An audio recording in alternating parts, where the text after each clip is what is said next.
오늘의 말씀은 누가복음 23장 46절 말씀입니다.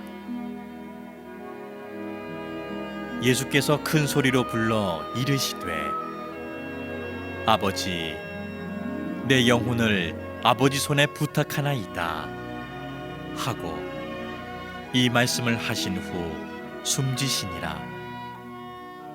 아멘. 1996년 올림픽에서 200m와 400m에서 금메달을 딴 당시 아주 유명한 세계적인 육상 선수가 있었습니다. 이 선수가 세운 기록이 한 10년 동안 깨지지 않고 세계 신기록을 10년 이상 보유했던 대단한 선수입니다. 이 선수의 이름은 마이클 존슨이라고 하는 선수죠. 전성기를 지나서 이제 그 선수가 은퇴를 했습니다. 그리고 세월이 한참 지난 후 올해 8월 달에 있었던 일입니다. 갑자기 어느 날 자기 왼쪽 몸이 마비 증세가 오기 시작했습니다. 어깨부터 저 발가락까지 완전히 마비가 돼서 움직일 수가 없었습니다. 병원에 가서 검사를 했는데 검사 결과 의사로부터 들은 얘기는 딱 한마디입니다. 치료를 받으면서 좀 상태를 지켜봐야 되겠다. 지금으로선 뭐라고 말하기가 어렵다. 굉장히 그 환자로서는 낙심할 수밖에 없는 의사의 선언이겠죠. 그리고 며칠 뒤 이 마이클 존슨은 사람들의 부축을 받으면서 자기가 세계 신기록을 세웠던 그 운동장 200m 트랙에 서게 됩니다.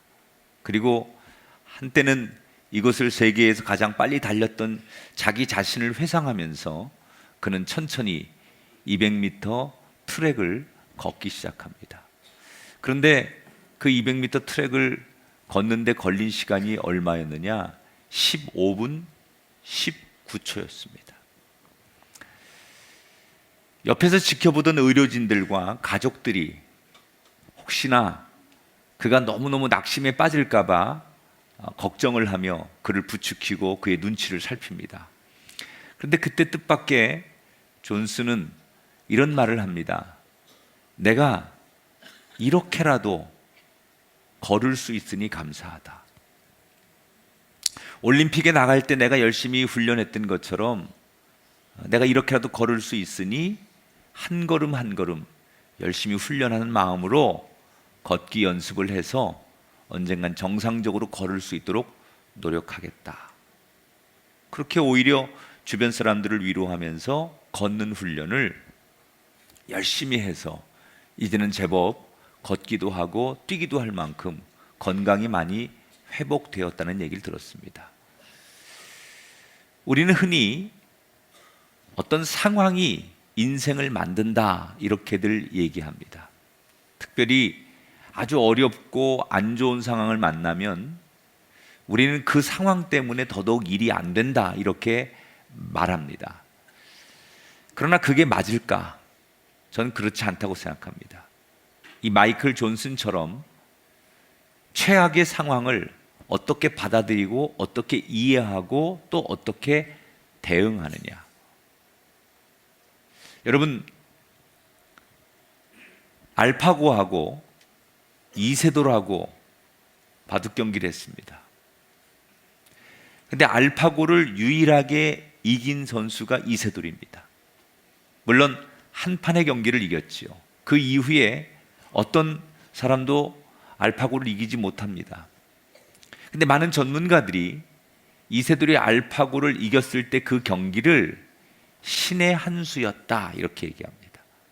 알파고는 모든 지금까지의 그 바둑의 수를, 경우의 수를 다 입력해서 컴퓨터에 알아서 자기가 스스로 모든 경기를 운영해 가는 시스템에 의해서 작동이 되는데, 이세돌이 던진 한 수, 그 한 수는 이전에 흔히들 바둑에서 있었던 수가 아니라는 거예요. 새로운 수, 정말 상상할 수 없는 새로운 한 수를 두었을 때 컴퓨터인 알파고는 이 뭔가 뒤죽박죽되면서 경기를 제대로 풀어가지 못해서 이세돌에게 패하고 말았다. 저는 이세돌이 두었던 신의 한 수, 우리 인생에도 정말 벼랑 끝에 서고 인생이 절망적인 상황 속에서 그 신의 한 수 때문에 우리 인생이 역전되는 경우를 전 많이 경험했습니다. 여러분 인생의 가장 어려운 순간에 그것을 뒤집을 수 있는 신의 한 수가 있다면 뭐라고 생각하십니까? 많은 분들이 다양한 신의 한 수를 이야기합니다. 어떤 분은 인맥을 이야기하고, 어떤 분은 책을 통해서 지혜를 배운다고도 합니다. 그러나 저는 감히 이 시간 우리들에게 인생의 뒤집기 한 수가 있다면 그것은 당연히 기도일 것이다. 살아계신 하나님께 우리의 상황을 내어놓고 기도할 때, 모든 상황이 끝나서 안 된다고 생각하는 그 상황에 기도할 때 하나님은 우리의 기도에 감동하시고 우리의 삶을 역전시켜 주십니다. 오늘 승패를 뒤집는 강력한 한 수, 기도를 다시 한번 배우기를 원하면서 누가복음 23장에 나오는 두 가지의 가상 기도를 함께 살펴보려고 합니다.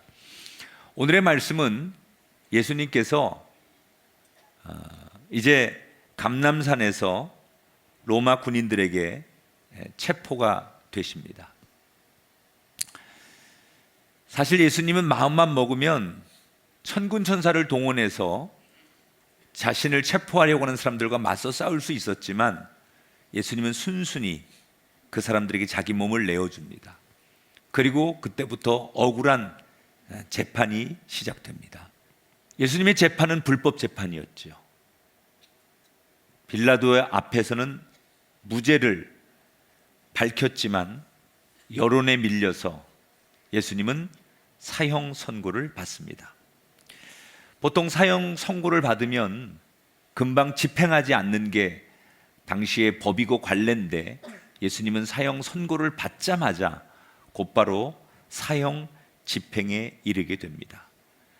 십자가를 들고 골고다 언덕으로 향한 예수님은 군병들에 의해서 손과 발 뒤꿈치에 쾅쾅 못이 박힙니다. 못이 한 번 박힐 때마다 입술을 깨물고 참아보려 하지만 외마디의 비명이 예수님의 입술을 통해서 나오게 됩니다. 그 비명 소리에 어떤 사람들은 눈물을 흘리며 안타까워하는 사람도 있었지만, 대부분의 군중들은 예수는 끝났다고 비난하고 조롱합니다. 그도 그럴 것이, 지금까지 십자가의 형벌을 이겨낸 사람은 단 한 사람도 없었습니다. 그 형벌을 받으면 누구도 죽을 수밖에 없었습니다. 그런데 예수님은 결국 누구도 살아나지 못한 십자가의 형벌에서 죽음을 이기고 죽음을 뒤집고 다시 살아나셨습니다. 도대체 누구도 살아나지 못한 십자가의 죽음 앞에서 예수님은 어떻게 살아날 수 있었을까? 그것은 예수님께서 십자가 위에서 드렸던 신의 한 수의 기도였기 때문입니다. 그 기도를 들으신 하나님께서 감동하시고 예수님을 살려주십니다. 예수님이 죽음까지도 뒤집기로 엎어버린 신의 한 수였던 기도, 그 기도는 어떤 기도였을까? 오늘 그 기도 첫 번째 34절을 함께 읽어보겠습니다. 같이 읽어봅니다. 자기들이 하는 것을 알지 못함이니이다. 같이 다시 읽습니다. 시작. 아버지 저들을 사하여 주옵소서 자기들이 하는 것을 알지 못함이니이다. 자, 예수님께서 십자가상에서 드렸던 기도는 자기 자신을 위한 기도가 아니라 남을 위한 기도였어요. 이 남을 위한 기도라고 하는 거, 특별히 우리가 생각하는 그냥 남이라고 하는 게 평범한 이웃, 우리 주변의 일상의 이웃을 얘기하는 게 아니에요. 지금 예수님이 상대하는 이 남, 이웃이라는 것은 원수입니다. 자기를 이렇게 지금 고통과 죽음의 순간까지 이르게 한 유대 지도자들, 자기와 함께 약속해놓고 고무신짝 버리듯 자기를 버리고 도망간 제자들, 지금 자기를 조롱하는 로마의 군병들, 지금 제가 거명한 이 사람들은 어떤 사람들입니까? 예수님의 입장에서 보면 원수 같은 사람들이, 용서할 수 없는 사람들이. 그런데 예수님은 원수 같은 이 존재들을 향해서 용서해 달라고 기도하십니다. 여러분, 세상의 상식으로는 이런 기도를 드리는 사람을 바보라고 합니다. 그런데 예수님은 왜 바보 같은 기도를 드렸을까? 예수님 마음속에 그들을 사랑하는 마음이 물론 있었습니다. 그러나 예수님이 지금 이 상황에서 원수들을 위해서 드렸던 이 기도의 진짜 의도는 예수님 자기 자신을 지키고 싶어서 그랬다는 거예요. 여러분, 아무리 성인 군자라도 자기가 비명을 지를 만큼 나를 아프게 하는 사람을 만나면 당연히 그 사람을 미워하고 증오하고 저주하고 싶어 합니다. 나를 너무 고통스럽게, 나를 너무 괴롭히면 당연히 나에게 그런 고통을 주는 사람을 우린 미워하게 돼 있어요. 그런데 예수님은 지금 자기를 고통과 죽음에 몰아넣는 이 상대들에 대한 미움이 자꾸 생기는데, 고통이 커질수록 내 속에서 상대를 향한 증오와 미움이 점점 커져가는데 이것을 이기고 싶었던 거예요. 이대로 그냥 내버려 두면 내 마음속에 타오르는 증오, 분노, 상대를 향한 저주, 이런 마음들이 내 마음에 가득 차게 내버려 둘 수 없다고 생각한 예수님. 결국 상대를 위한 기도는 내 마음의 평화를 지키기 위해서, 내 마음의 사랑을 지키기 위해서, 내 마음에 하나님 주신 기쁨을 지키기 위해서, 미움과 분노, 저주, 이런 죄를 지을 수밖에 없는 그런 마음을 그대로, 감정을 그대로 품는 것이 아니라 그 복수의 감정을 이겨내는 길은 내 마음에 평화를 유지하는 거예요. 그래서 예수님은 하나님, 내가 저 사람들을 용서하게 해달라고 기도하는 거예요.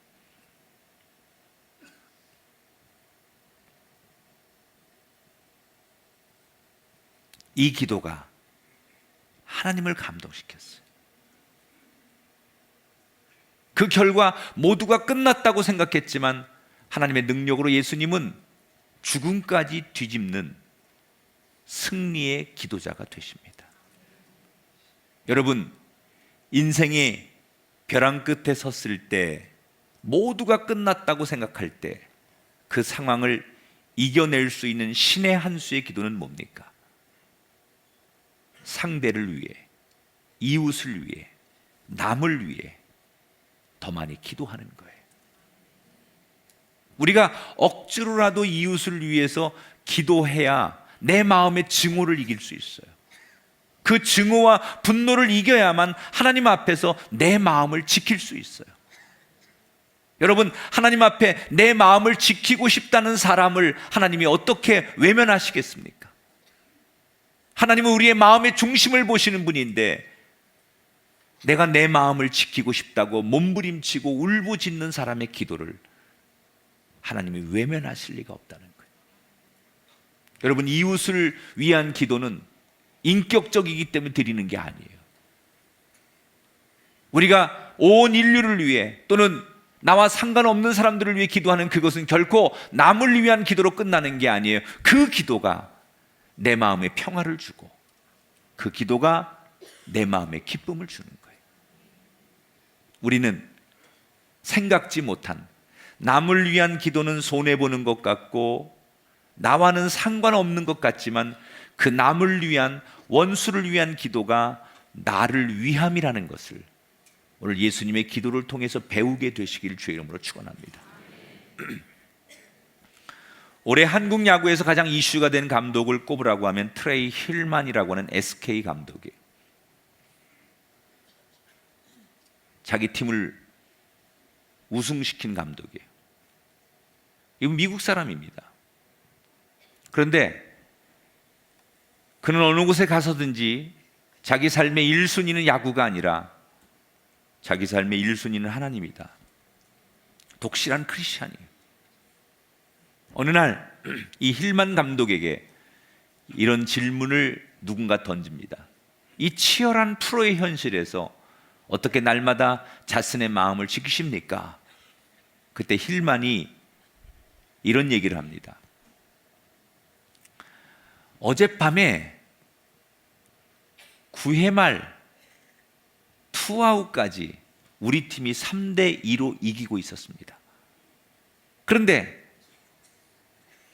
승리조였던 구원 투수를 내보냈더니 한 명을 잡으면 이기는데 한 명을 잡지 못해 동점을 허용하고 결국 역전 홈런을 허용해서 다 이긴 경기를 우리가 패하고 말았습니다. 9회 말 투아웃까지 이긴 경기를 구원 투수가 나가서 엉망을 만들었다는 거예요. 자기는 그날 밤 너무 분하고 너무 억울해서 한잠도 못 자고 오늘 아침 기자들 앞에 나왔다는 거예요. 다시 묻습니다. 기자가. 그러면 어저께 패배의 원인을 제공한 그 구원 투수를 어떻게 할 것입니까? 그때 힐만이 대답하죠. 나는 오늘 그 선수를 만나면 안아줄 겁니다. 그리고 너를 믿는다고 말해줄 겁니다. 물론 어제 경기처럼 다 이긴 경기를 망치는 그 선수가 밉기도 하고 원망스럽기도 합니다. 그러나 내가 그 선수를 믿는다고 말하고 내가 그 선수를 안아주고 사랑한다고 표현해야 내 마음이 지켜지는 겁니다. 내가 그 선수를 미워하고 내가 그 선수에 대해서 책임을 묻느라고 화를 내면 내 마음을 뺏기는 겁니다. 내 마음을 지키는 건 그를 용서하고 그를 사랑하는 겁니다. 사랑하는 여러분, 혹시 여러분은 누군가 때문에 되는 일이 없고 혹시 누군가 때문에 다 빼앗겨서 벼랑 끝에 서 계신 그런 상황에 놓인 분이 계십니까? 그 상대에게 분풀이를 하면 내 마음이 좋겠지만 내 기분은 좋겠지만 그러면 그럴수록 나는 하나님과 더 멀어지게 되는 것을 아십니까? 그러나 내가 억지로라도 나에게 손해를 끼친 그 사람을 사랑하면 내 속은 타들어가도 하나님과는 더 가까워지게 된다는 것을 아십니까? 세상을 뒤집는 신의 한 수의 기도는 그럴 수 없는 상황에서 원수를 위해 기도하는 겁니다. 그것은 그를 위한 기도만이 아니라 내 마음의 평화를 지키기 위한 기도고 하나님과 더 가까워지기 위한 기도라는 사실을 늘 기억하시고 여러분 인생의 때때로 이 신의 한 수의 기도를 올려드리는 우리가 되기를 주의 이름으로 축원합니다. 이제 예수님은 십자가상에서 6시간을 매달리십니다. 시간이 점점 더해질수록 예수님은 고통이 심해지죠. 못 박힌 상처가 더욱더 찢어지면서 예수님의 고통은 정점에 다다르게 됩니다. 십자가 위에서 6시간을 매달려 있으면서 서서히 죽어가는 예수님. 여러분, 사람이 죽음을 앞두면 가장 인간은 누구든지 불안합니다. 혹시 여러분 임종을 지켜보셨는지 모르겠지만 저는 제가 목회자이기 때문에 많은 분들의 임종을 지켜봅니다. 아주 편안하게 눈을 감는 분도 계시지만 때때로 불안 속에 눈을 감지 못하는 분이 있어요. 심지어 잘 믿었던 분도 마지막에 죽으면서 제가 죽으면 천국 갈 수 있는 거죠? 라고 물으시는 분도 있어요. 그래서 그 불안을 이기게 하기 위해서 임종 때 목사가 두 손을 꼭 붙잡아 주는 거예요. 아마도 예수님에게도 죽음이 임박할수록 인간에게 찾아오는 본능적인 불안이 찾아왔을 거예요. 그 죽음이라고 하는 불안을 마지막 순간 십자가 위에서 예수님 어떻게 이겨내셨을까? 자, 죽음을 이겨내는, 그 불안을 이겨내는 신의 한 수의 기도, 두 번째는 어떤 거였느냐? 46절을 함께 읽어보겠습니다. 같이 읽습니다. 아버지, 내 영혼을 아버지 손에 부탁하나이다. 죽으면 내가 어떻게 될지 모릅니다. 그러나 무슨 길을 가든지 나는 아버지께서 가장 좋은 길로 이끄실 줄 믿습니다.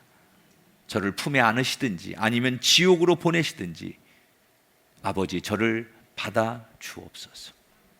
온 힘을 다해 소리치고 예수님은 하나님께 모든 주도권을 내어 드립니다. 자, 예수님이 던졌던 두 번째 신의 한 수의 기도는 바로 그거예요. 주도권을 하나님 앞에 드린 기도. 모두가 끝났다고 비웃지만 그 마지막 불안의 순간에 내 생명과 미래와 내 영혼을 하나님 뜻대로 하시옵소서. 그 모든 마지막의 주도권을 내가 쥐지 않고 하나님 앞에 내어드리는 기도, 이 기도가 탁월한 기도였다는 거예요. 사실 저와 여러분이 드리는 기도를 가만히 분석해 보면 주도권을 나에게 달라고 하는 기도지 주도권을 맡기는 기도는 없어요. 우리가 하나님, 이 문제는 이렇게 해주셔야 됩니다. 하나님, 내 자녀가 이렇게 입시에 성공해야 되고 지금 내가 벌려놓은 이 일이, 이 상황이 이렇게 해결되기를 원합니다. 다 이렇게 우리가 드리는 기도의 제목들은 주도권이 내 손에 있기를 간구하는 거예요. 하나님, 당신의 뜻대로 맡깁니다. 내가 살든지 죽든지 내가 망하든지 일어나든지 내 자녀가 어디로 가든지 나는 하나님을 믿습니다. 그래서 하나님 앞에 맡깁니다. 하나님 뜻대로 하시옵소서. 이게 예수님이 우리에게 가르친 기도예요. 근데 우린 그렇게 기도 못해요. 당신이 가지고 있는 주도권을 나에게 달라고. 우리는 하나님이 가지고 있는 주도권을 빼앗기 위한 기도를 많이 해요. 예수님은 이 주도권을 하나님 앞에 드릴 때 상황을 뒤집었어요. 여러분, 하나님이 내 인생에 개입할 때는 언제인 줄 아십니까?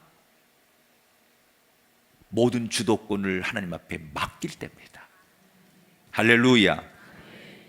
성경은 그렇게 해서 역전의 인생을 만든 사람들을 많이 소개합니다. 그 중에 한 사람이 창세기 22장에 나오는 아브라함의 이야기. 어느 날 하나님께서 아브라함에게 하나밖에 없는 아들 독자 이삭을 번제물로 바치라는 거예요. 여러분, 어느 아버지든지 자식을 죽이면서 자기가 행복한 사람은 없습니다. 차라리 내가 죽죠, 내가. 이 아들이 죽는 모습을 보느니 내가 죽는 것이 편하다고 생각하는 게 부모의 마음이에요. 아마도 하나님의 명령을 들은 아브라함은 밤새 한 잠도 자지 못했을 겁니다. 그리고 그는 펑펑 울었을 것입니다. 그리고 아침이 되었습니다. 그는 어떻게 했을까요? 아브라함이 아침에 일찍 일어나 그의 아들 이삭을 데리고 하나님이 자기에게 일러 주신 곳으로 갔다. 아들을 데리고 3일을 걸어서 하나님 말씀한 대로 이삭을 묻고 바칩니다. 도대체 무슨 심정으로 아브라함은 이삭을 하나님 앞에 제물로 드리려고 했을까? 이게 바로 신의 한 수예요. 하나님, 이 아이를 죽이시든지 살리시든지 당신 손에 맡깁니다. 이 아이를 죽인 다음에 다시 부활시키는 일을 하시는 것도 당신 손에 맡깁니다. 하나님을 신뢰하는 그 믿음으로 주도권을 하나님 앞에 드린 거예요. 아마 다른 사람 같았으면 그 아이를 살리기 위해서 고민하고 그때부터 여러 방법들을 동원하고 자기가 쓸 수 있는 모든 카드를 다 썼을 거예요. 그런데 아브라함은 그렇지 않습니다. 하나님이 최상이기 때문에 하나님께 모든 결정권을 맡겨드렸어요. 하나님을 무한히 신뢰하는 그 선택을 했던 아브라함에게 하나님은 어떤 신뢰를 보여주십니까? 아브라함아, 아브라함아, 그 아이에게 내 손을 대지 말아라. 하나님이 이삭을 살리셔서 아브라함을 절망의 수렁에서 건지셨습니다. 천길 낭떠러지 같은 그런 위기를 만난 아브라함이 신의 한 수의 기도 때문에 그 절망에서, 죽음에서, 수렁에서 건짐을 받았습니다. 사랑하는 여러분, 배를 타고 가다가 때때로 풍랑을 만나면 그때 우리가 해야 할 일은 살 길을 찾아서 바다에 뛰어내리는 게 아닙니다. 아무리 풍랑이 거세서 두려울지라도 그 배를 운행하는 항해사에게 나를 맡길 때 나는 사는 겁니다. 살다 보면 때때로 죽을 것 같고 다 끝난 것 같은 절망의 상황을 우리 모두가 만나게 될 때 그때 우린 무엇을 해야 하느냐? 내가 가지고 있는 주도권을 하나님 앞에 내어 드리는 거예요. 아버지, 내 운명을, 내 삶을 당신 손에 부탁합니다. 나를 인도해 주옵소서. 그때 하나님은 여러분의 그 작은 기도를 들으시고 여러분의 인생에 개입하셔서 여러분의 삶을 뒤집는 역사를 일으킬 줄 믿습니다. 상황이 인생을 만들지 않습니다. 어떻게 대처하느냐가 기막힌 한 수가 절망의 상황을 뒤집을 수 있습니다. 최악의 상황에 놓일지라도 마지막 신의 한 수를 두십시오. 그때 나를 위해 기도하지 말고 이웃을 위해, 나를 어렵게 만든 그 사람을 위해 기도하십시오. 여러분 마음에 성령이 거하게 될 줄 믿습니다. 삶의 주도권을 여전히 내가 쥐고 몸부림치지 말고 하나님 앞에 내어 드릴 때 그때 하나님이 여러분 인생에 개입하셔서 절망의 상황을, 고난의 상황을 바꾸어 주실 줄 믿습니다. 오늘 예수님의 십자가상에서 가상의 기도를 기억하시며 우리도 세상을 뒤집는, 우리의 인생을 역전시키는 한 수의 기도를 저와 여러분 모두 드릴 수 있는 기도자가 되기를 주님의 이름으로 축원합니다. 영상을 만나보겠습니다.